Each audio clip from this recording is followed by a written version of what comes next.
C'est dans cette maison que le feu s'est déclaré dans la nuit de samedi à dimanche. Il est 2 heures quand les voisins aperçoivent les flammes qui dévorent l'ancien presbytère. Les propriétaires sont absents, ils habitent la région parisienne et rénovent cette demeure depuis 17 ans. Lorsque le maire arrive sur les lieux, consterné, ses yeux se tournent vers l'église toute proche.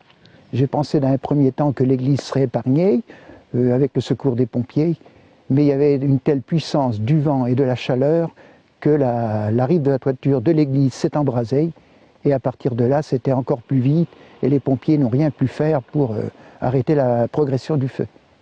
La toiture, en moins d'une demi-heure, il n'y restait plus rien. Dans les décombres, Michel Peignan cherche quelques objets qui pourraient être sauvés. Depuis une dizaine d'années, l'édifice était en restauration, les intérieurs venaient d'être achevés.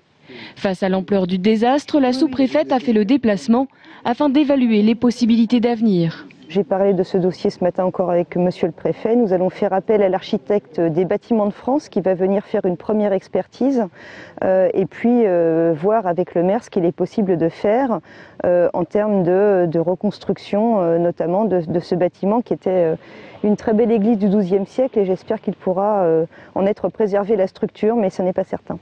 La structure de l'église est en effet grandement touchée, tout comme l'ancien presbytère, et régulièrement le feu reprend à certains endroits, d'où une surveillance quasi constante assurée par les sapeurs-pompiers du Loir-et-Cher. Quant à l'origine de l'incendie, elle n'est toujours pas déterminée. La piste criminelle ne serait pas exclue. Une enquête a été ouverte par la gendarmerie de Vendôme.